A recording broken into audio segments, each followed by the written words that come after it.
नमस्कार बच्चों, आपका स्वागत है हमारे यूट्यूब चैनल में। और आज हम बात करने वाले हैं कक्षा 7वीं अर्धवार्षिक परीक्षा प्रश्न पत्र 2021 सामाजिक विज्ञान पूर्णांक 22। तो आज बच्चों हम आपके लिए कक्षा 7वीं का संपूर्ण हल लेके आए हैं, जो आपके लिए बहुत ही हेल्पफुल रहेगा। तो बच्चों हमारा पहला प्रश्न है, सही विकल्प का चयन कीजिए। तो बच्चों पे हमारा पहला प्रश्न कह रहा है, समान कौन थे। तो बच्चों इसका राइट आंसर हो जाएगा ए वाला, राजा के अधीनस्थ बड़े भू स्वामी। प्रश्न क्रमांक दूसरा, भारत में मुगल साम्राज्य का संस्थापक था। तो बच्चों इसका राइट आंसर हो जाएगा ए बाबर। प्रश्न क्रमांक तीसरा, मध्याह्न भोजन की व्यवस्था की योजना सर्वप्रथम किस राज्य में प्रारंभ की गई। तो बच्चों इसका राइट आंसर हो जाएगा ए तमिलनाडु। प्रश्न क्रमांक चौथा, सार्वजनिक स्वास्थ्य सेवाएं कौन चलाता है। तो बच्चों इसका राइट आंसर हो जाएगा सरकार। कौन चलाता है बच्चों? सरकार। प्रश्न क्रमांक पांचवा, मस्त विश्व में गृह कार्य करने की मुख्य जिम्मेदारी है। तो बच्चों इसका राइट आंसर हो जाएगा स्त्री की। प्रश्न क्रमांक छठवा, निम्न में से कौन सा मानवीय पर्यावरण का घटक है। तो बच्चों इसका राइट आंसर हो जाएगा धर्म। प्रश्न क्रमांक सातवां, क्षौम मंडल की औसत ऊंचाई है। तो बच्चों इसका राइट आंसर हो जाएगा 13 किलोमीटर। प्रश्न क्रमांक आठवां, राजस्थान का राज्य पक्षी है। तो बच्चों इसका राइट आंसर हो जाएगा घोड़बड़ा।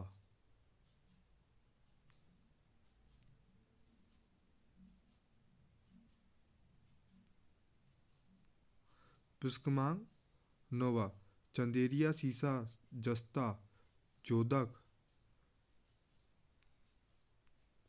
यंत्र किस जिले में स्थापित है। तो बच्चों इसका आंसर हो जाएगा चित्तौड़गढ़।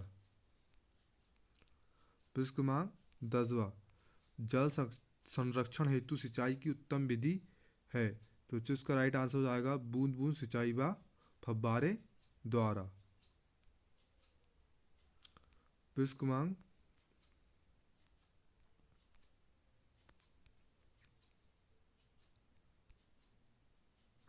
बच्चों हमारा नेक्स्ट प्रश्न है, सारणी में दिए गए शब्दों में से उचित शब्द का चयन करते हुए रिक्त स्थानों की पूर्ति कीजिए। बच्चों हमारा प्रश्न क्रमांक 11 खालिस्तान वह स्थान है जहां दस्तावेज और पांडुलिपियां को संग्रहित किया जाता है।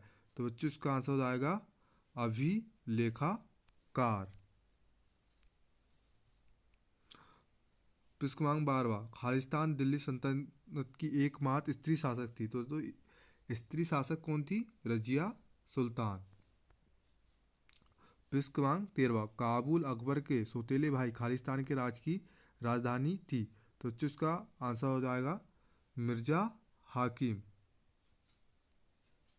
प्रश्न क्रमांक 14, पर्यावरण हमारे जीवन का खालिस्तान है। तो इसका आंसर हो जाएगा आधार। प्रश्न क्रमांक 15, वायु में उपस्थित जल वाष्प की मात्रा खालिस्तान कहलाती है। तो इसका राइट आंसर आएगा आर्द्रता।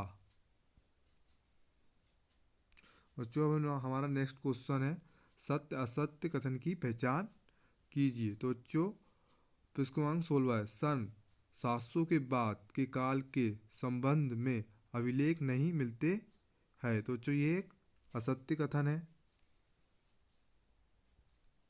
प्रश्न क्रमांक 17, भारत एक अधिनायक तंत्रीय देश है। तो बच्चों ये भी एक असत्य है। भारत एक लोकतांत्रिक देश है। प्रश्न क्रमांक 18, मुख्यमंत्री की सलाह से राज्यपाल अन्य मंत्रियों की नियुक्ति करता है। बच्चों ये सत्य कथन है। बच्चों ये प्रश्न क्रमांक 19, संविधान कहता है कि स्त्री और पुरुष होने के बाद पर भेदभाव किया जा सकता है। असत्य। प्रश्न क्रमांक 20, नाइट्रोजन वायु में सर्वाधिक मात्रा में पाई जाने वाली गैस है। बच्चों सत्य। बच्चों नाइट्रोजन गैस है वो वायु में सर्वाधिक पाई जाती है, यानी सबसे ज़्यादा नाइट्रोजन गैस वायुमंडल में होती है।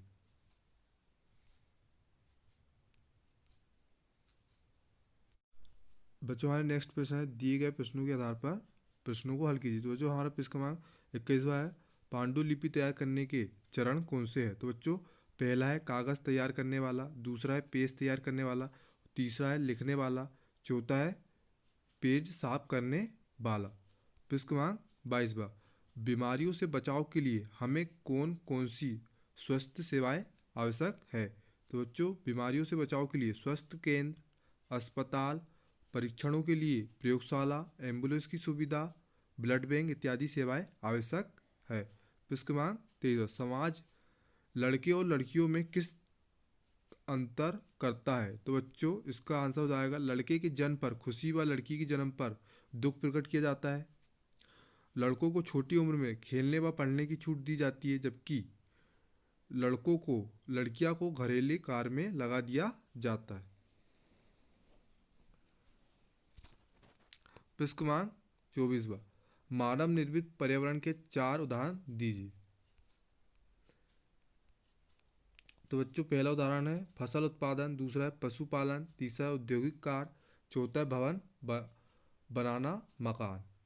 प्रश्न क्रमांक 25वां, 8 दिन में गीले कपड़े सूखने में अधिक समय लेते हैं क्या? क्योंकि आंध्र दिन में वायु में जलवाष्प की मात्रा अत्यधिक होती है, इसलिए आधे दिन में कपड़े सूखने में अधिक समय लेते हैं।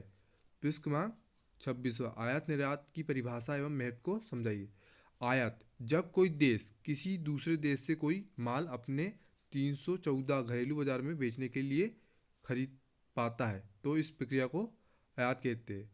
और निर्यात, जब एक देश किसी दूसरे देश को अपने यहाँ से उत्पादित वस्तुओं को बेचता है तो उसे निर्यात कहते हैं। प्रश्न क्रमांक 28वां बच्चों, तो बच्चों प्रश्न क्रमांक 28वां में 2 प्रश्न हैं। तो पहला प्रश्न है भाप झील क्या है, और दूसरा है भूकंप का मान किस प्रकार किया जाता है? तो बच्चों पहले का आंसर है चाप झील नदी के मोटरदार मार्ग पर बहने से मोटरदार मार्ग बन जाते जिन्हें विसर्य कहते हैं। इसके बाद इन विसर्पों पर लगातार अपरदन व निषेचन शुरू होते जाते हैं। इस समय के साथ विसर्प खूब नहीं से कर जाते और एक अलग झील बनाते हैं जिसे चाप झील कहते हैं। तो बच्चों प्रश्न क्रमांक दूसरा, भूकंप का भाषण एक क्षेत्र से किया जाता है जिसे भूकंप कहते हैं। भूकंप की पीता रिक्टर स्केल पर मापी जाती है। जिस भूकंप की तीव्रता 210 अथवा उससे कम होती है उसका प्रभाव नहीं के बराबर होता है। जिस भूकंप की तीव्रता 500 होती है वह वस्तु को गिराने से क्षति पहुंचाता है। जिस भूकंप की तीव्रता 60 या उससे अधिक होती है वह बहुत ही शक्तिशाली होता है। तो बच्चों हमारा वीडियो आपको पसंद आया हो तो लाइक एंड सब्सक्राइब करना ना भूलें, कि हम आपके लिए इसी प्रकार के वीडियो लाते रहते हैं। Thank you for watching.